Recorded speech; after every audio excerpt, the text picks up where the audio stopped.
Hello everyone, welcome to EduTap. My name is Megha, and in today's last session of Sankalp series, we are going to discuss the topic SURFACI Act. So, अभी examination के लिए काफी कम समय बचा है, तो इस time पे आप सिर्फ इंपॉर्टेंट टॉपिक्स, इंपॉर्टेंट एमसीक्यूज और प्रीवियस ईयर क्वेश्चंस पे फोकस करें ताकि आपकी जो प्रिपरेशन है वो एग्जाम की रिक्वायरमेंट के हिसाब से अलाइन हो सके। तो इसी वीडियो की डिस्क्रिप्शन में आपको लिंक मिलेगा ऐसी फाइल्स का जहां पे आपको ये सारी चीजें मिलेंगी। इंपॉर्टेंट एमसीक्यूज 1200 इंपॉर्टेंट एमसीक्यूज हैं सारे सब्जेक्ट्स के टोटल मिला के, प्लस प्रीवियस ईयर क्वेश्चंस मई 23 से मई 25 तक के, प्लस आपको इंपॉर्टेंट टॉपिक्स की लिस्ट भी वहां पे मिलेगी, तो आप जाके उसे डाउनलोड कर सकते हैं। चलिए अब हम सरफेसी एक्ट की बात करते हैं। सरफेसी एक्ट का फुल फॉर्म है securitisation and reconstruction of financial assets and enforcement of security interest. तो इसका पर्पस ये था कि जो बैंक्स या फाइनेंशियल इंस्टीट्यूशंस हैं वो अपने सिक्योरिटी इंटरेस्ट को खुद से एनफोर्स कर सके। कहीं जाने की जरूरत नहीं है, किसी कोर्ट या रिकवरी ट्रिब्यूनल के पास जाने की जरूरत नहीं है, अपना जो सिक्योरिटी इंटरेस्ट है खुद से एनफोर्स कर सके। क्योंकि ये एक्ट आया 2002 में। इसके आने से पहले जो लीगल प्रोसेस था अपना इंटरेस्ट एनफोर्स करने का, बहुत कम्बरसम था, बहुत टाइम कंज्यूमिंग था, बहुत सारी फॉर्मेलिटीज होती थी। अब देखो, मैंने अपना घर गिरवी रखा और मैंने लोन ले लिया, मैंने लोन नहीं चुकाया, तो अब मेरा घर पे बैंक का सिक्योरिटी इंटरेस्ट था, लेकिन उसे एनफोर्स करने के लिए कि घर को बेच के बैंक अपना पैसा रिकवर कर सके, कभी कोर्ट जाना पड़ रहा है, कभी ट्रिब्यूनल जाना पड़ रहा है। अब सरफेसी एक्ट के थ्रू बैंक अपना सिक्योरिटी इंटरेस्ट खुद से एनफोर्स कर सकता है, कहीं जाने की जरूरत नहीं है। और इस पूरे एक्ट में एसेट रिकंस्ट्रक्शन कंपनी बहुत मेजर रोल प्ले करते हैं। जो भी ये पूरा काम होता है फाइनेंशियल एसेट्स को हैंडल करने का, बैंक्स एआरसीज को दे देते हैं, जिसके बारे में हम डिटेल में काम करेंगे। ठीक है, तो सरफेसी अ, कैसे काम करता है? सबसे पहले डिफॉल्ट हुआ कि मैंने बैंक का लोन नहीं चुकाया, डिफॉल्ट हो गया। बैंक मुझे नोटिस जारी करेगा कि मैम आपने ये लोन नहीं चुकाया, आप चुका दो टाइम पे, नहीं तो हम एक्शन ले लेंगे। मैंने फिर भी लोन नहीं चुकाया, तो बैंक एक्शन ले लेगा, मेरी जो प्रॉपर्टी है अ, उसे अपने पास ले जाएगा, अपना सिक्योरिटी इंटरेस्ट जो है वो अप्लाई करेगा, उसे यूज करेगा और एसेट से अपना पैसा रिकवर करेगा। कि मेरा जो घर है वो बैंक अपने अंडर ले लेगा और उसको बेच के अपना पैसा रिकवर कर लेगा। ठीक है, तो अपना सिक्योरिटी इंटरेस्ट बैंक खुद से एनफोर्स कर पाएगा जब वो डायरेक्ट एक्शन लेगा और अपना पैसा रिकवर कर लेगा। कहीं नहीं जाना कि बैंक जा रहे हो, ट्रिब्यूनल जा रहे हो, नहीं, कहीं जाने की जरूरत नहीं है। So no court intervention required, कोई लंबा प्रोसेस नहीं होगा। और जो पैसा रिकवर करने का टाइम है वो काफी कम है as compare to the traditional methods. Court में तो आपको पता है कि सालों साल लग जाते हैं, 15 से 20 साल भी लग जाते हैं जहां पे प्रॉपर्टी रिलेटेड डिस्प्यूट्स होते हैं। तो इट्स बेटर जब से सरफेसी एक्ट आ गया है। और इसमें मूवेबल और इमूवेबल दोनों टाइप की प्रॉपर्टीज कवर होती हैं। और इससे ना पूरे फाइनेंशियल सिस्टम को भी फायदा हुआ है, लेंडर्स को भी फायदा हुआ है। सो अगर हम सरफेसी एक्ट के बेसिक फीचर्स की बात करें, तो इसमें सिक्योरिटाइजेशन ऑफ फाइनेंशियल एसेट्स की बात हुई है, रिकंस्ट्रक्शन ऑफ फाइनेंशियल एसेट्स की बात हुई है, और बैंक अपना सिक्योरिटी इंटरेस्ट खुद से एनफोर्स कर सकता है। और सारी चीजें रजिस्टर होती है, ये सब ना हम धीरे धीरे डिटेल में करेंगे। सिक्योरिटाइजेशन क्या होता है, रिकंस्ट्रक्शन क्या होता है, हम देखेंगे। और सिक्योरिटी इंटरेस्ट खुद से एनफोर्स कर सकते हैं, ये तो हमें आई थिंक समझ आ गया होगा। अब पहले ऐसा हो सकता था, ये फ्रॉड हो सकता था कि मैंने अपना घर एसबीआई के पास गिरवी रखा, लोन ले लिया, वही घर एचडीएफसी के पास गिरवी रखा, लोन ले लिया, और दोनों बैंक्स को नहीं पता कि 2 बार गिरवी रखा जा चुका है। फ्रॉड होने के चांसेस होते थे। लेकिन अभी क्या है, अगर मैं एसबीआई के पास अपना घर गिरवी रखवाऊंगी फ्रेश, पहले तो वो सरसाई से पूछेगा, एक सेंट्रल रजिस्ट्री है, उससे पूछेगा कि मेघा का ये घर पहले गिरवी तो नहीं है। सरसाई क्लियरेंस दे देगा कि नहीं, गिरवी नहीं है। ठीक है, तो फिर एसबीआई उसे अपने पास गिरवी रख के लोन दे देगा और सरसाई को बता देगा कि मेघा ने ये घर गिरवी रख के लोन ले लिया है। सरसाई रजिस्टर कर लेगा इस चीज को। अगर मैं फ्रॉड करने की कोशिश करती हूँ कि सेम घर एचडीएफसी के पास गिरवी रखने की कोशिश करती हूँ, तो सरसाई से एचडीएफसी को पता लग जाएगा कि ये घर तो ऑलरेडी गिरवी है। तो ये रजिस्ट्रेशन होने लगी है इस चीज में, तो फायदा हो चुका है। अभी जो एक्ट है सरफेसी, ये पूरे इंडिया पे एप्लीकेबल है, इंक्लूडिंग जम्मू एंड कश्मीर, वहां पे भी एप्लीकेबल है। और ये एक्ट किस पे अप्लाई होता है? Banks, financial institutions, asset reconstruction companies, housing finance companies, ठीक है, जिनका नाम सेंट्रल गवर्नमेंट नोटिफाई करती है। तो ये सारे सरफेसी एक्ट के अंडर आते हैं। और सरफेसी एक्ट के अंडर कौन सा लोन आएगा? जहां पे सिक्योरिटी इंटरेस्ट जो क्रिएटेड है 1 लाख से ज्यादा का है, और जहां पे जो प्रिंसिपल या इंटरेस्ट का अमाउंट पेंडिंग है वो 20% या उससे ज्यादा है। मान लो मैंने बैंक से लोन लिया 50 लाख का, मैंने सारा लोन चुका दिया, आखिरी के 2 लाख रह गए। ठीक है, तो 1 लाख से तो ज्यादा है, लेकिन टोटल जो मेरा लोन का अमाउंट था 50 लाख, उसके 20% से कम है ये। तो ये वाला जो केस है ये सरफेसी के अंडर नहीं आएगा। तो जितना अमाउंट है लोन और इंटरेस्ट का मिला के, अगर उसका मैंने सारा पे कर दिया, आखिरी के 5-10% नहीं पे किए, तो वो सरफेसी के अंडर नहीं आएगा। 20% या उससे ज्यादा का डिफॉल्ट है, तब फिर वो सरफेसी के अंडर आएगा। और एटलीस्ट 1 लाख रुपए का अमाउंट तो मिनिमम इन्वॉल्व होना ही होना चाहिए। ठीक है, और ये एक्ट ना रेट्रोस्पेक्टिव है, ये एक्ट 2002 का है। लेकिन इवन अगर मेरा लोन 2001 का है, 2000 का है, 1999 का है, तो भी वो सरफेसी एक्ट उस पे एप्लीकेबल होगा, यानी कि पुराने लोन्स पे भी ये एक्ट एप्लीकेबल है।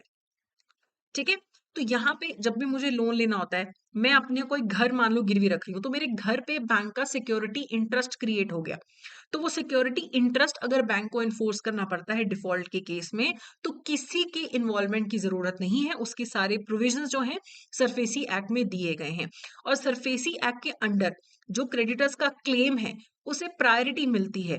अगर मान लो मैंने टैक्स नहीं चुका रखा और मैंने सरफेसी एक्ट के अंदर भी पेमेंट नहीं किया हुआ लोन का, तो पहले जो मेरा सिक्योर्ड क्रेडिटर है, जो सरफेसी एक्ट के अंडर कवर होता है, उसका क्लेम को प्रायोरिटी मिलेगा। बाकी सारे डेट, बाकी सारे टैक्सेस, चाहे वो उन्हें सरकार का भी पैसा देना है, वो बाद में, पहले सिक्योर्ड क्रेडिटर्स का क्लेम आता है। Next is appellate tribunal. तो देखिए, अगर ना सरफेसी एक्ट के अंडर मान लो मैंने अपना घर गिरवी रखा और मैंने लोन में डिफॉल्ट कर दिया, और बैंक वालों ने मेरे घर पे कब्जा कर लिया। अब मुझे लगता है कि बैंक ने जो ये कब्जा किया ना, ये गलत किया। अब मैं अपनी बात लेके कहाँ जाऊं, फरियाद लेके कहाँ जाऊं? मैं जा सकती हूँ डीआरटी, कि देखो जी, इन्होंने मेरे घर पे कब्जा किया है, इन्होंने गलत तरीके से कब्जा किया है। ठीक है, तो मैं डीआरटी के पास जा सकती हूँ, डीआरटी ऑर्डर पास करेगा। अगर मुझे या बैंक को डीआरटी के ऑर्डर से प्रॉब्लम है, तो हम अपील कहाँ कर सकते हैं? हम डीआर80 में अपील कर सकते हैं। तो जो भी person aggrieved by the DRT order है, वो डीआर80 के पास अपील कर सकते हैं विद इन 30 डेज। ठीक है, तो अगर मुझे अपील करनी है, तो मुझे 50% ऑफ द अमाउंट इन्वॉल्व पहले जमा करवाना पड़ेगा, जो कि डीआर80 से रिक्वेस्ट करके मैं 25% पे भी ला सकती हूँ, कि मैं आपको इतना दे दूंगी, आप मेरी अपील सुन लो। ठीक है, उसके बाद एसेट रिकंस्ट्रक्शन कंपनी की हमने इनिशियली बात करी थी ना, कि एसेट रिकंस्ट्रक्शन कंपनी का काफी मेजर रोल होता है। तो जो एसेट रिकंस्ट्रक्शन कंपनी होती है, आ, ये करती है, कई बार ऐसा होता है कि बैंक्स हैं, उनके पास बैड लोन्स हैं या लोन्स की रिकवरी में इशू आ रहे हैं, तो वो अपने लोन्स एसेट रिकंस्ट्रक्शन कंपनी को पकड़ा देते हैं। वो जो एसेट है, लोन एसेट है, वो एसेट रिकंस्ट्रक्शन कंपनी को दे देते हैं। ठीक है, और एसेट रिकंस्ट्रक्शन कंपनी की जिम्मेदारी होती है कि अब उस पैसे को रिकवर करना।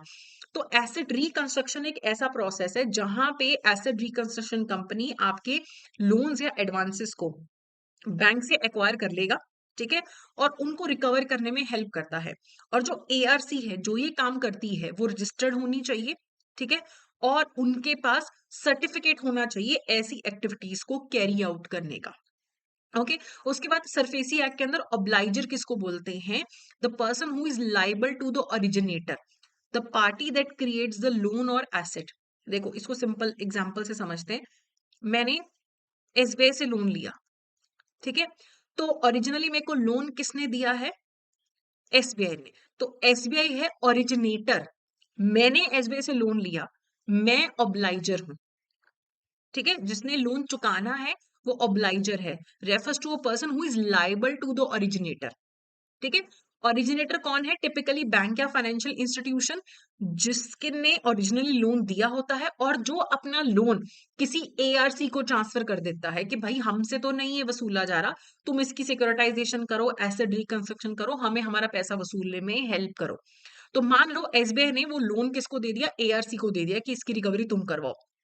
तो एसबीआई हो गया ओरिजिनेटर, मैं होगी ऑब्लाइजर, और फिर एक एसेट रिकंस्ट्रक्शन कंपनी भी इन्वॉल्व होगी। अब जब एसेट रिकंस्ट्रक्शन कंपनी इन्वॉल्व होती है, तो एसेट रिकंस्ट्रक्शन कंपनी क्या करती है? देखो, ये मेरा बैंक है। ठीक है, मेरे बैंक ने उठा के जो लोन्स हैं वो दे दिए एआरसी को।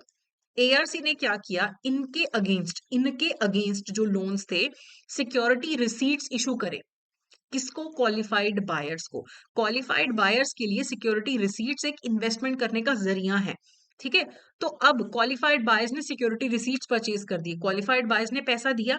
ठीक है, उसी पैसे से आगे उन्होंने एआरसी ने बैंक को पैसा चुका दिया। अब क्वालिफाइड बायर्स ने इन्वेस्टमेंट किया है, वो भी तो कोई रिटर्न चाहेंगे ना। अब एआरसी की जिम्मेदारी है कि ये जो सारे लोन्स बैंक से उन्होंने ले लिए थे उनकी रिकवरी करना। अलग अलग मेथड्स होते हैं जिनसे एआरसी सारी जिम्मेदारी लेता है, उन लोन्स को रिकवर करता है और उसी के थ्रू फिर क्वालिफाइड बायर्स को उनका रिटर्न मिल जाता है। ठीक है, और ये जो क्वालिफाइड बायर्स होते हैं ना, ऐसा नहीं है कि कोई भी सिक्योरिटी रिसीट्स परचेज कर ले। कोई भी सिक्योरिटी रिसीट्स को परचेज नहीं कर सकता। सिर्फ जो क्वालिफाइड बायर्स होते हैं वही सिर्फ सिक्योरिटी रिसीट्स को परचेज कर सकते हैं। ठीक है, तो क्वालिफाइड बायर्स ऐसे फाइनेंशियल इंस्टीट्यूशंस होते हैं, इंश्योरेंस कंपनीज होते हैं जिन्हें अप्रूव किया जाता है कि वो सिक्योरिटीज परचेज कर सकते हैं। आप और मैं ये सिक्योरिटी रिसीट्स परचेज नहीं कर सकते हैं। ये जो asset reconstruction company security receipts issue कर रहे हैं ना, ये आप और मैं नहीं परचेज कर सकते हो। ठीक है, ये सिर्फ क्वालिफाइड बायर्स परचेज कर सकते हैं क्योंकि इसमें रिस्क बहुत ज्यादा है। लोन रिकवर हो ना हो, कितना रिटर्न मिले ना मिले, कुछ गारंटी नहीं होती ना अच्छे से। तो इसलिए सिर्फ क्वालिफाइड बायर्स ही ये सिक्योरिटी रिसीट्स परचेज कर सकते हैं। ठीक है, सिक्योरिटी इंटरेस्ट तो हमने पहले डिस्कस कर लिया कि मान लो मैंने अपनी कोई एसेट गिरवी रखी है, तो उस एसेट पे एक सिक्योरिटी इंटरेस्ट क्रिएट हो जाता है बैंक का या जिससे भी मैंने लोन लिया है। मॉर्टगेज हो सकता है, हाइपोथिकेशन हो सकता है, टेंजिबल एसेट हो सकती है, इनटेंजिबल एसेट हो सकती है। तो मैंने अगर अपना घर गिरवी रखा बैंक के पास, तो उस घर पे बैंक का सिक्योरिटी इंटरेस्ट क्रिएट हो गया। ठीक है, उसके बाद एक टर्म आता है स्पॉन्सर। स्पॉन्सर हम ऐसी एंटिटी या ऐसे पर्सन को बोलते हैं जो एसेट रिकंस्ट्रक्शन कंपनी में इक्विटी होल्ड करता है। अगर एक एसेट रिकंस्ट्रक्शन कंपनी है, अगर मेरे पास उस एसेट रिकंस्ट्रक्शन कंपनी का 10% या उससे ज्यादा इक्विटी मेरे पास है, शेयर्स मेरे पास है, तो मैं उस एआरसी की स्पॉन्सर हूं। ठीक है, मैं स्पॉन्सर हूं। ठीक है, ये पेपर में पूछा गया था कि स्पॉन्सर कौन होता है, ऑब्लाइजर कौन होता है, तो ये भी इंपॉर्टेंट है। ओके, अब हम एसेट रिकंस्ट्रक्शन कंपनी की बात करते हैं। तो एसेट रिकंस्ट्रक्शन कंपनी को आरबीआई के पास सर्टिफिकेट ऑफ रजिस्ट्रेशन लेना जरूरी होता है अंडर द सरफेसी एक्ट। और एसेट रिकंस्ट्रक्शन कंपनी के पास मिनिमम जो नेट ओन्ड फंड्स हैं वो 300 करोड़ के होने चाहिए। बुक में पुराना डाटा है, ये अपडेट हो चुका है। ठीक है, अगर एक एसेट रिकंस्ट्रक्शन कंपनी 2022 अक्टूबर 11 के बाद अपना रजिस्ट्रेशन करवाती है, सर्टिफिकेट लेती है, तो एनओएफ 300 करोड़ का मिनिमम होना चाहिए। और जो बाकी के एसेट रिकंस्ट्रक्शन कंपनी है पुराने वाले, उन्हें 31 मार्च 2026 तक बोला गया है कि तुम धीरे धीरे करके इस तारीख तक 2026 तक 300 करोड़ पे पहुंच जाओ। ठीक है, एसेट रिकंस्ट्रक्शन कंपनी जिनका minimum net own funds 1000 crore का है, वो इंसॉल्वेंसी बैंकरप्सी कोड के अंडर रेजोल्यूशन एप्लीकेंट्स के तौर पे काम कर सकते हैं। हमने आईबीसी हमने पढ़ा है। तो जिनका ऐसे एआरसीज है जिनके पास 1000 करोड़ का कम से कम नेट ओन फंड्स है, वो रेजोल्यूशन एप्लीकेंट्स बन सकते हैं under the insolvency bankruptcy code. और रजिस्ट्रेशन उसी एआरसी का होगा जिन्होंने पिछले 3 साल में कोई लॉसेस नहीं लिए हैं। ठीक है, वही उन्हीं का रजिस्ट्रेशन होगा। और एसेट रिकंस्ट्रक्शन कंपनी के पास ना प्रॉपर अरेंजमेंट होना चाहिए कि वो एसेट्स का रियलाइजेशन कैसे करेंगे। अब बैंक से उन्होंने लोन तो ले लिए, उनके लोन एक्वायर कर लिए कि हम जी पैसा रिकवरी करेंगे, हम क्वालिफाइड बायर्स को भी हम प्रॉफिट प्रोवाइड करेंगे। कैसे? क्या तुम्हारे पास अरेंजमेंट है? तुम कैसे अपने क्वालिफाइड बायर्स को रिटर्न्स प्रोवाइड करोगे, उनकी इन्वेस्टमेंट रिडीम करवाओगे? इसका अरेंजमेंट एआरसीज के पास होना चाहिए। और एआरसीज के जो डायरेक्टर्स हैं उनके पास बढ़िया एक्सपीरियंस होना चाहिए फाइनेंस, सिक्योरिटाइजेशन और रिकंस्ट्रक्शन की फील्ड का। और उनके जो डायरेक्टर्स हैं उनका कोई क्रिमिनल कन्विक्शन नहीं हुआ होना चाहिए, कोई भी मॉरल टर्पिट्यूड के किसी भी ऑफेंस में उनका नाम नहीं होना चाहिए है। और जो एआरसीज के स्पॉन्सर बनते हैं, वो 10% वाला देखा ना हमने, वो भी आरबीआई का जो फिट एंड प्रॉपर क्राइटेरिया है उसको फुलफिल करते हुए होने चाहिए। और एआरसी को सारे ही आरबीआई के जो नॉर्म्स हैं, गाइडलाइंस हैं, उनको फॉलो करना है। ठीक है, तो अभी एआरसीज कैसे फाइनेंशियल एसेट्स को एक्वायर करते हैं, पूरा प्रोसेस सरफेसी एक्ट के अंदर डिटेल में दिया गया है। ठीक है, तो ARCs can acquire financial assets, जो हम लोन लेते हैं ना बैंक से, बैंक के लिए तो वो एसेट्स है, तो एआरसीज एसेट्स एक्वायर कर सकते हैं बैंक या फाइनेंशियल इंस्टीट्यूशन के इन द फॉलोइंग वे। सबसे पहले इशू अ डिबेंचर और बॉन्ड। अब बैंक से एसेट उठाया, वो लोन एसेट उठाया, उसके बदले में डिबेंचर या बॉन्ड इशू कर दिया, सिमिलर सिक्योरिटी इशू कर दी, ये एआरसीज कर सकते हैं। और एक अग्रीमेंट में एंटर कर सकते हैं विद द बैंक और the financial institution to transfer और असाइन राइट्स और interest in the financial assets. कि जो बैंक है वो बोलेगा कि हम जो है आपके एसेट्स को एक्वायर कर रहे हैं, इसमें जो इंटरेस्ट है आप हमें ट्रांसफर कर दो। ठीक है, अंडर द सरफेसी एक्ट ऐसा हो सकता है। उसके बाद जो सिक्योरिटाइजेशन का ट्रांजैक्शन है, सिक्योरिटाइजेशन में होता क्या है, सिक्योरिटाइजेशन में जो मैंने आपको प्रोसेस बताया कि बैंक के पास इलिक्विड एसेट्स पड़ी हैं, उनसे कोई पैसा नहीं जनरेट हो रहा, उन्होंने एआरसी को दे दिए, एआरसी ने उनके अगेंस्ट सिक्योरिटी रिसीट्स इशू कर दिए क्वालिफाइड बायर्स को। तो ये जो पूरा प्रोसेस होता है, ये 2 स्टेजेस में होता है सिक्योरिटाइजेशन का। सबसे पहले पहले स्टेज में एआरसीज जो एसेट्स हैं वो परचेज या एक्वायर करते हैं बैंक्स से, और दूसरे स्टेज में उन्हीं के अगेंस्ट सिक्योरिटी रिसीट्स इशू कर देते हैं क्वालिफाइड बायर्स को। क्वालिफाइड बायर्स क्यों ले लेते हैं? उनको उम्मीद है कि एआरसी पैसा रिकवर करके हमें हमारा इन्वेस्टमेंट पे रिटर्न प्रोवाइड करेगी। ठीक है, लेकिन ऑब्वियसली इसमें रिस्क काफी ज्यादा रहता है। इसमें लेंडर यानी कि बैंक का क्या रोल है? ठीक है, इफ द बैंक और financial institutions from which ARC acquires an asset is a lender, it means that the ARC effectively steps into the shoes of the lender. अब मेरा जो लोन है वो बैंक से ले रखा था मैंने, बैंक ने वो लोन एआरसी को दे दिया, तो मेरे बैंक की जगह एआरसी ने ले ली है। ठीक है, तो जो मेरे बैंक के राइट्स थे, अब वो जो मेरे लेंडर के राइट्स थे वो अब एआरसी के पास चले जाएंगे। ठीक है, अब if the asset acquired is subject to any liabilities or commitments, they will not pass on to the ARC unless stipulated। अगर उससे रिलेटेड, एसेट से रिलेटेड कोई कमिटमेंट्स या कोई लाइबिलिटीज हैं, अगर कॉन्ट्रैक्ट में लिखा है फिर तो ठीक है, अदरवाइज ऑटोमेटिकली लाइबिलिटीज एआरसी के पास पास ऑन नहीं हो जाएंगी। अगर उस एसेट से रिलेटेड कोई लीगल केस चल रहा है, कोई लोन को लेके कोर्ट केस चल रहा है, कोई अपील्स चल रही हैं, तो अब वो सब कुछ एआरसी को हैंडल करना पड़ेगा।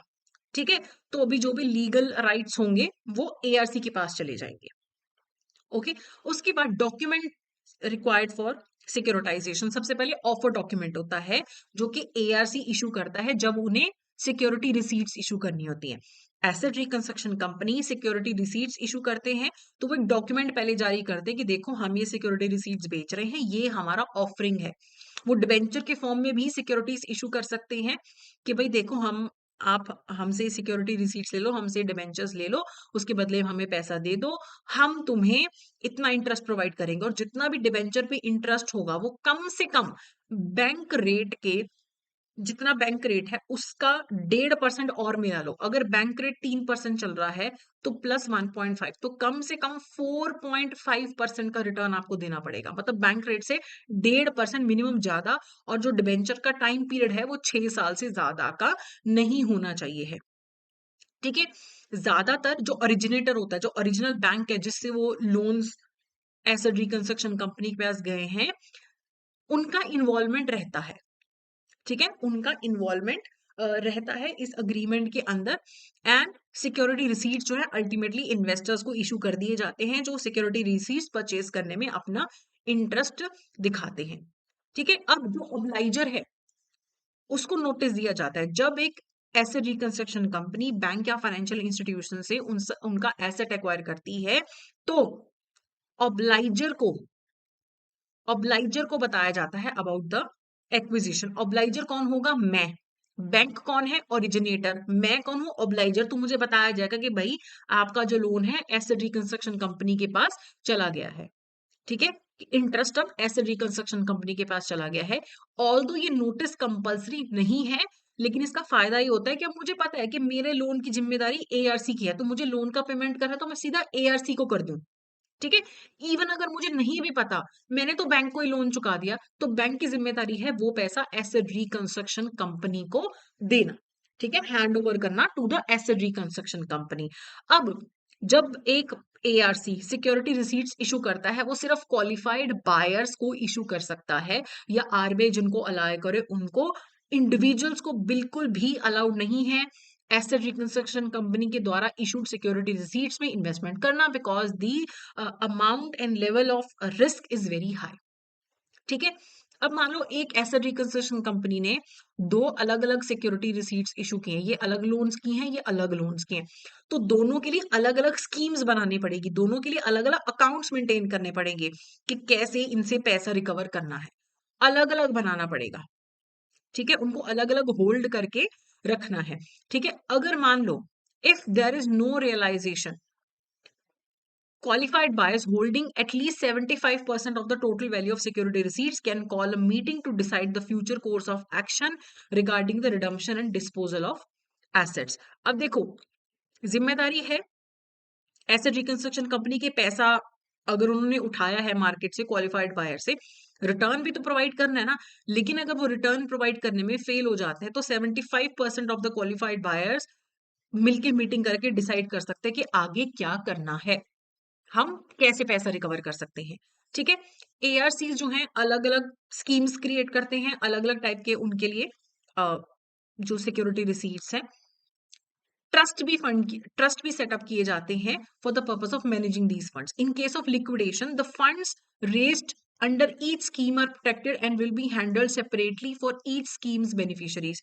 अब एआरसी फेल हो गया, वो पैसा रिकवर कर ही नहीं पा रहा है, तो हो सकता है कि एआरसी को लिक्विडेट कर दिया जाए, फंड्स को लिक्विडेट कर दिया जाए और अलग अलग रखा जाएगा उन फंड्स को। ठीक है, अंडर ट्रस्ट वो पैसा रहेगा, वो पैसा असल में क्वालिफाइड बायर्स का है, चाहे एआरसी का है, एआरसी के पास पड़ा है, लेकिन पैसे पे हक जो है वो क्वालिफाइड बायर्स का होगा। ओके, चलिए, जब एक ARC security receipts qualified buyers को इशू करता है, उसकी रजिस्ट्रेशन करवाने की जरूरत नहीं है। ठीक है, अनटिल अनलेस कोई लीगल राइट इन्वॉल्व ना हो, मॉर्गेज असाइनमेंट वगैरह, अलग से रजिस्ट्रेशन करवाने की जरूरत नहीं होती है।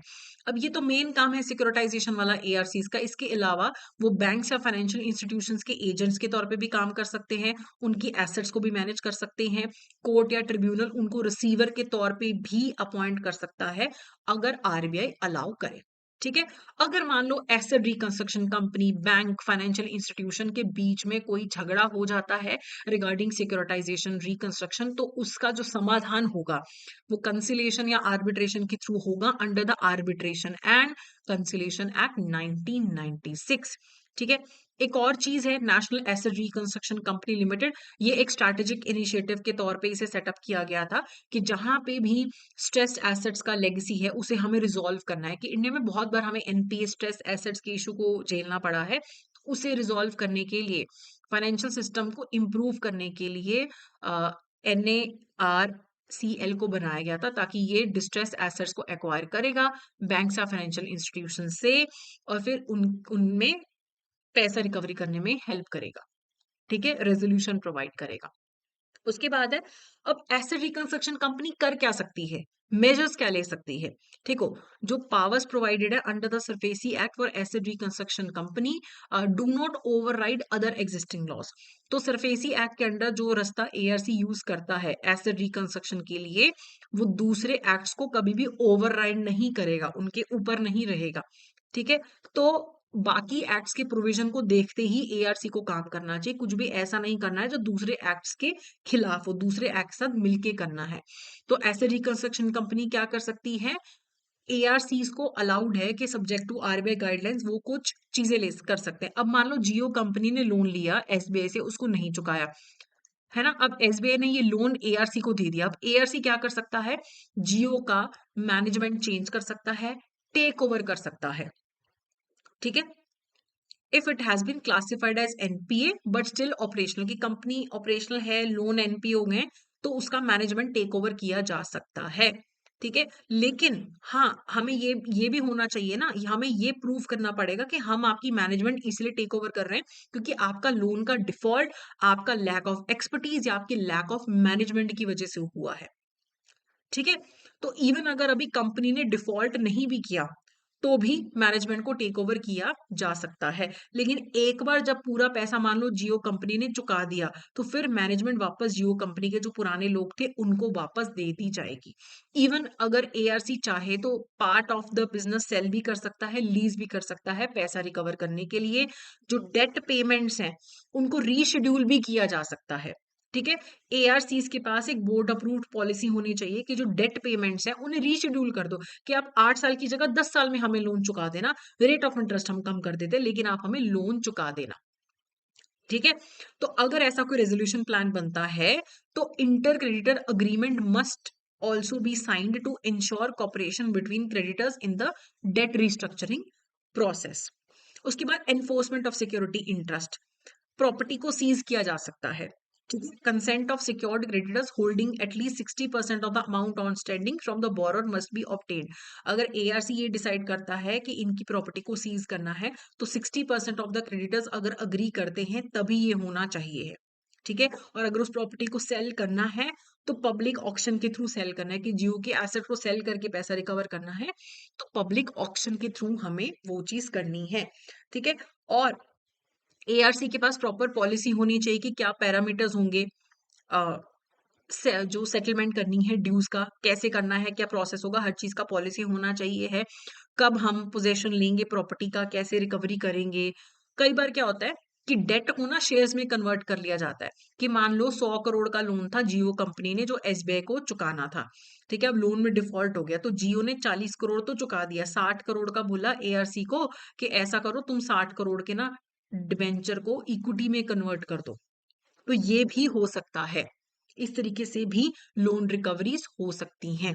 ठीक है, तो पूरे सरफेसी एक्ट में आप देख लो एआरसीज इन्वॉल्व है, कहीं पे भी कोर्ट इन्वॉल्व नहीं है, कहीं पे भी ट्रिब्यूनल इन्वॉल्व नहीं है, बिना उनके इन्वॉल्वमेंट के सब कुछ हो रहा है। तो जब भी लोन में डिफॉल्ट होता है सबसे पहले जो बोरोवर है उसको 60 डेज का नोटिस भेजा जाता है, 60 डेज का नोटिस भेजा जाता है डेट को डिस्चार्ज करने के लिए।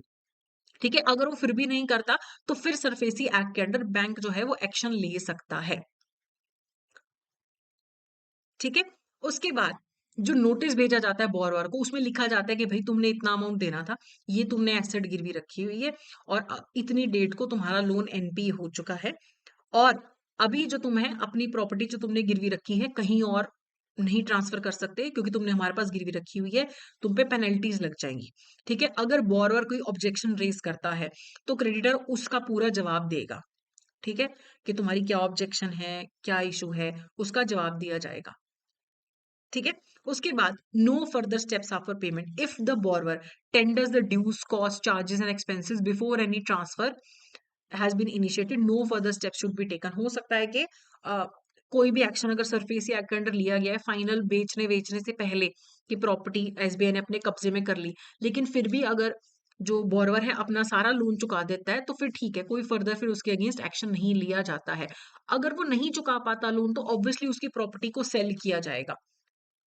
ठीक है, and the reserve price has not been met at the first sale the secured creditor has the right to reschedule the sale. वो एक ना रिजर्व प्राइस होता है कि ये घर मिनिमम इतने में तो हम बेचेंगे, अगर उतने में नहीं बिका तो रीशेड्यूल कर दो सेल को। ठीक है, अगर फिर भी जो है रिजर्व प्राइस पे प्रॉपर्टी नहीं सेल होती है तो फिर लोअर प्राइस पे उसको सेल किया जा सकता है। ठीक है, इफ ऑथराइज द क्रेडिटर और their officer can bid for the property on the behalf of the creditor at a subsequent sale. तो ओरिजिनली तो जो क्रेडिटर है वो खुद से प्रॉपर्टी के लिए बिड नहीं कर सकता, लेकिन इनिशियल एक दो बार में नहीं अगर सेल होती है तो फिर क्रेडिटर खुद भी उस प्रॉपर्टी के लिए बिड कर सकता है। ठीक है, तो मान लो मेरा जो घर है एसबीआई बोलेगा कि हम ही खरीद लेते हैं, कि ओरिजिनली तुम्हारा बिक नहीं रहा रिजर्व प्राइस पे, तो मैं बोल तो फिर ठीक है कोई दिक्कत नहीं है, ऐसा भी हो सकता है।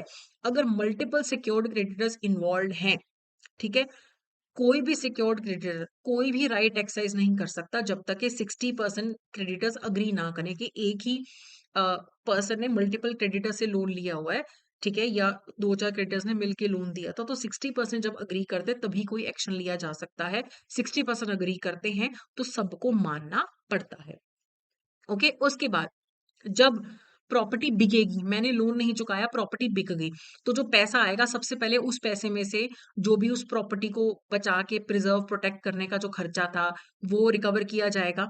फिर बैंक अपना जो लोन है वो रिकवर करेगा, फिर जो एक्स्ट्रा पैसा बचता है वो मुझे वापस मिल जाएगा। ठीक है।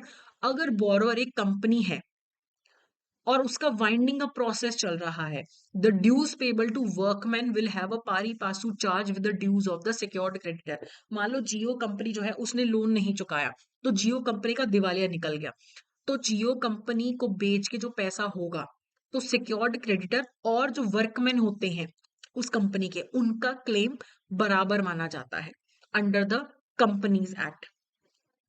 ठीक है। नॉर्मली हम यही बोलते हैं ना कि सिक्योर्ड क्रेडिटर्स का क्लेम सबसे पहले आएगा, लेकिन अगर कंपनी वाइंड अप हो रही है, सब कुछ बिक रहा है कंपनी का, तो सिक्योर्ड क्रेडिटर्स और जो वर्कमैन होते हैं उनके क्लेम को बराबर माना जाता है। Next is central registry under SARFAESI act. अब ना सरफेसी एक्ट के अंडर ही सेंट्रल रजिस्ट्री बनाई गई है कि अगर कभी भी किसी फाइनेंशियल एसेट का सिक्योरिटाइजेशन होता है, रिकंस्ट्रक्शन होता है, कोई सिक्योरिटी इंटरेस्ट क्रिएट होता है, तो एक रजिस्ट्री में सारा डाटा जाना चाहिए। तो वो रजिस्ट्री क्या है? सरसाई। ठीक है, सरसाई है। तो अदर एक्ट्स, कुछ और एक्ट्स हैं जिनमें इंफॉर्मेशन का रजिस्ट्रेशन रिक्वायर्ड होता है, जैसे कि registration act, companies act, merchant shipping act, patent act, design act, motor vehicle act. तो यहाँ पे भी रजिस्ट्रेशन का रिक्वायरमेंट होता है। तो registration under central registry does not replace registration under other acts but serves as an additional layer. तो बहुत सारे एक्ट्स हैं जहां पे रजिस्ट्रेशन का रिक्वायरमेंट होता है। तो अगर सेंट्रल रजिस्ट्री के अंडर भी आप रजिस्ट्रेशन करवा रहे हो, इसका मतलब ये नहीं कि बाकियों के अंडर आपको रजिस्ट्रेशन नहीं करवाना पड़ेगा। ये एडिशनल रजिस्ट्रेशन है जो आपको करवाना पड़ता है। ठीक है। तो सेंट्रल गवर्नमेंट ने फिर 2011 से ऑपरेशनल कर दी सरसाई, कि मानो मैंने अपना घर गिरवी रखा तो वो सारा डाटा सरसाई के पास जाएगा। ठीक है। तो इससे थोड़ा सा फ्रॉड प्रिवेंशन भी हो जाता है, तो ये सारा डाटा सरसाई के पास मेंटेन रहता है। अब कौन से ऐसे लोन्स हैं या कौन सी ऐसी चीजें हैं जो सरफेसी एक्ट के अंडर कवर्ड नहीं है? अगर सेल्स ऑफ गुड एक्ट के अंडर कवर्ड है कोई एसेट, इंडियन कॉन्ट्रैक्ट एक्ट के अंडर लियन क्रिएटेड है, वहां पे सरफेसी एक्ट एप्लीकेबल नहीं होगा। अगर इंडियन कॉन्ट्रैक्ट एक्ट के अंडर किसी प्रॉपर्टी को प्लेज किया गया है तो फिर इंडियन कॉन्ट्रैक्ट एक्ट लगेगा, सरफेसी एक्ट नहीं लगेगा। अगर शिप गिरवी रखी है तो मर्चेंट शिपिंग एक्ट लगेगा। एयरक्राफ्ट गिरवी रखा है तो एयरक्राफ्ट एक्ट लगेगा। अगर किसी अनपेड सेलर के राइट इन्वॉल्व हैं तो सेल्स ऑफ गुड्स एक्ट लगेगा। अगर सिविल प्रोसीजर कोड ने किसी चीज को एग्जम्प्ट कर दिया तो वो एग्जम्प्ट रहेगा। एग्रीकल्चर लैंड पे भी सरफेसी एक्ट नहीं लगता। 1 लाख से कम के लोन पे सरफेसी एक्ट नहीं लगता। जहां पे 20% या उससे ज्यादा का अमाउंट पेंडिंग हो वहीं सरफेसी एक्ट लगता है। 20% से कम का अमाउंट पेंडिंग है वहां पे सरफेसी एक्ट नहीं लगता है। ठीक है। बहुत सारे फैक्ट्स हैं, बहुत सारी चीजें हैं, इसे आपको बार बार रिवाइज करना पड़ेगा। ठीक है। अब इसके रिगार्डिंग हम एमसीक्यू देख लेते हैं। The central registry of securitisation asset reconstruction and security interest of India is set up under section 20 of SARFAESI act. इसे सरफेसी एक्ट के अंडर बनाया गया है जो सरसाई है। अगला है the SARFAESI act 2002 applies to loans where the amount due is at least, कितना हमने देखा था, 1 लाख और 20%। तो यहाँ पे सी जो है करेक्ट आंसर है। अगला है which of the following is not covered under SARFAESI act. Agriculture नहीं कवर होता, इंटेंजिबल कवर होता है, इमूवेबल कवर होता है, सिक्योर डेट कवर होता है, एग्रीकल्चरल लैंड कवर नहीं होता है। ए यहाँ पे करेक्ट आंसर है। सरफेसी एक्ट सिर्फ सिक्योर्ड क्रेडिटर्स के लिए कि कुछ गिरवी रखा हुआ हो। ठीक है। Under SARFAESI secured creditors can enforce security interest only with court approval, without court intervention, only with RBI approval, only with DRT. तो बिना कोर्ट के हम सरफेसी एक्ट के अंडर एक्शन ले पाते हैं, यही तो उसकी खासियत है। ठीक है। अगला है regarding ARCs, consider the following. ARCs must have a net owned funds of 300 crores. ARCs can issue security receipts only to qualified buyers. बिल्कुल सही, बिल्कुल सही। Individuals are eligible to invest in security receipts. ये तो मैंने पहले बताया कि individuals security receipts में इन्वेस्ट नहीं कर सकते हैं, तो गलत। तो 1 and 2 ए जो है यहाँ पे करेक्ट आंसर है। तो यहाँ पे हमारा टॉपिक तो खत्म हो जाता है। हमारी जो संकल्प सीरीज फॉर पीपीबी है वो कंक्लूड हो चुकी है, बाकी जो टॉपिक सब्जेक्ट्स हैं उनके लिए भी कंक्लूड हो चुकी है। तो अब अगर आप एक इन्हीं सीरीज से सेटिस्फाइड है कि मुझे रिवीजन का रिक्वायरमेंट था, then it's good enough. But अगर आपको लगता है कि नहीं मुझे डिटेल्ड प्रेपरेशन करना है, तो आप क्या कर सकते हैं, आप हमारी वेबसाइट पे जा सकते हैं edutap.in। वहां पे JIB कोर्सेज में, ठीक है, आपको नजर आएगा सबसे पहले तो हमारा मास्टर कोर्स, जिसमें डिटेल्ड क्लासेस आपको मिलेंगी रिकॉर्डेड, प्लस एग्जाम से पहले लाइव क्लासेस भी मिलेंगी, notes, test series, chapter wise MCQs, previous year questions भी आपको यहाँ पे मिलेंगे। आप फेस्टिवल 80 कोड यूज कर सकते हो, ठीक है, और आप इसमें एनरोल कर सकते हो। नवरात्रि के लिए फेस्टिवल 80 कोड एप्लीकेबल है। फॉर द नेक्स्ट 3 डेज आपको 80% ऑफ मिलेगा। इवन आप, हाँ, आज ही हमारा सुपर क्रैश कोर्स भी लॉन्च हो चुका है, आप उसमें भी एनरोल कर सकते हैं। अभी आपको नजर नहीं आ रहा, बट जब तक आप ये वीडियो देखेंगे it will be listed. Super crash course भी अवेलेबल होगा, जिसमें 24 क्लासेस में आपका मेजर सिलेबस कवर करवाया जाएगा। टेस्ट सीरीज भी अवेलेबल है, इंडिविजुअल सब्जेक्ट्स के मास्टर कोर्स भी अवेलेबल है। तो जैसा आपका रिक्वायरमेंट है उस हिसाब से आप ऑफरिंग चूज कर सकते हैं। सो आई होप ये सेशन आपके लिए हेल्पफुल रहा होगा। That's it for today. Thank you so much. Have a great day.